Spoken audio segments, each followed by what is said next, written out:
book fighters! So today is Friday, October 15th, and I can record this video early because I don't have school today. Yay! Anyway, this week I read the Grammar Devotional by Billy Bob. I'm actually working on an exhibit with this lady called Mignon Faget, and it's very close, but I don't want to say Fogarty and have it be like horribly wrong. So Mignon F. So I learned about things I didn't know were grammar issues, like blonde versus blonde, like the two spellings of blonde. I always spelled blonde B-L-O-N-D-E. And that's why I spelled blonde for everything. But it turns out you only use that when it's a feminine noun, like when you're saying the blonde over there and you're talking about a girl. Because if it's a noun and you're talking about a guy, then it's B-L-O-N-D. And if you're talking about like an adjective, like if you're describing a character in a book, and it's a person with like light hair, you would say B-L-O-N-D. I didn't know that. I didn't even know that was an issue. I just thought blonde was like B-L-O-N-D. It was like a misspelling. I've been stupid my entire life. Okay. And of course, she clarifies things that really need to be clarified. A couple of weeks ago, John Green did a video about grammar, and he said that he didn't know about lay versus lie. And she has 3 little articles dedicated to only that issue. And now I know. Okay, so you say lay when you are talking about an object, like a direct object or something, like I'm laying down this. And you say lie when you're talking about the subject and you're saying like I lie down. Except when you end up having like me as an object, and so then you use lay. But also, lay is the past tense of lie. So if you're saying like I lay down earlier, I don't know. It's still kind of confusing. But it's like, oh, grammar chart about lay versus lie. Look at this. It tells you everything. Look how amazing. So, it gets way more confusing when like you go past tense and all the other tenses. And also, you learn a bunch of other very insanely cool things. Like, let me show you this. Like, do you know what this is? This is called an interrobang. An interrobang. Isn't it, okay, so first of all, isn't it the best word ever? Interrobang. Like, it's so cool. It's for when a question is very enthusiastic. And usually you need like a question mark and an exclamation point. Well, in the 60s, this guy invented one that was like both of them together. And it has this little swirl at the bottom. I just did that because I'm an artist. No, I'm not. But so he invented something that like was both of them, and it's an exclamation point and a question mark in one. Isn't that so amazing? That was so amazing. She also talked up really cool people, like grammar people in history.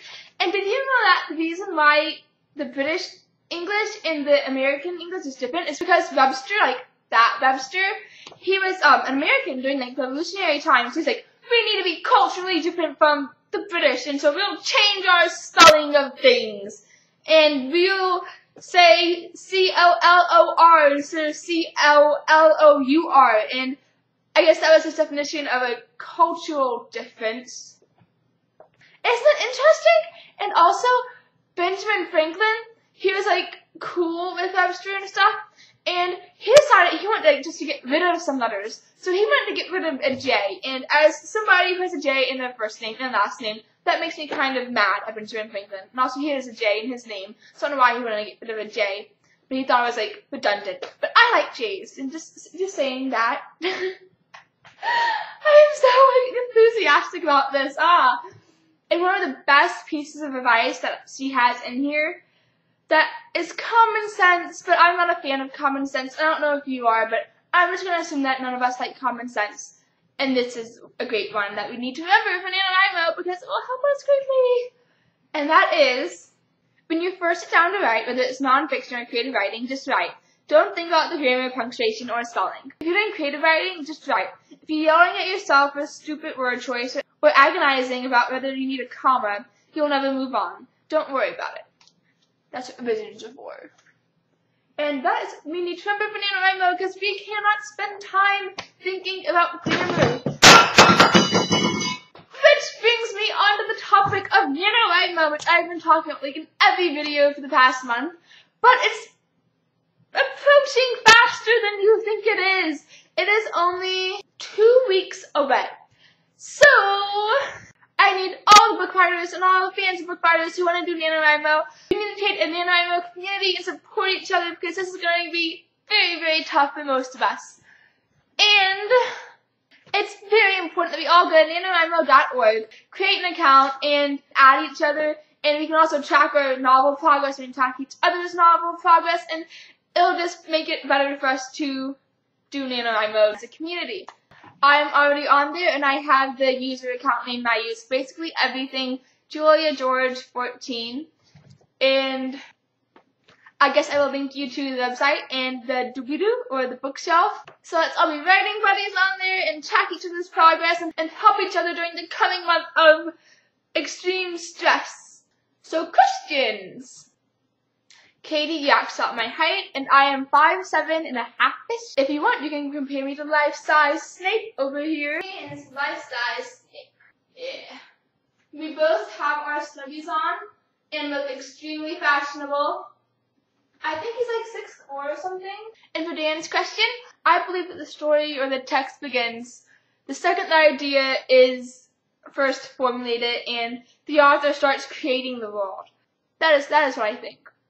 These are the books I'm going to read next week. Because Katie, I don't know what our minds are thinking, but I got these books on Wednesday before your video, and I'm planning to get them since Saturday. Yeah, I'm going to read these 2 books, and I've read 2 books in the week before, but I haven't said I was going to do it just in case, but I think I can get these 2 done in this week because I don't have school until Wednesday. Now watch, I don't finish them, just because I said that. And also, Katie, another really weird coincidence, I was going to read this book if I couldn't get those.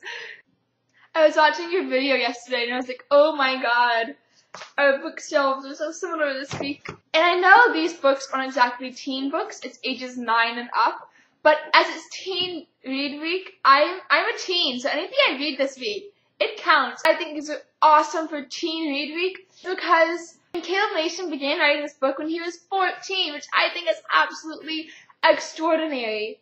And I'm going to be really upset about this book because I started watching Caleb's videos after Lauren did her review of this book. And he is amazing. And I'm going to be so upset about this book. So I'll review that next week. And Dan, I will see you on Monday! And I can say that for real this time because you're actually here again. And it makes me so happy. Have a great weekend, book fighters. Bye!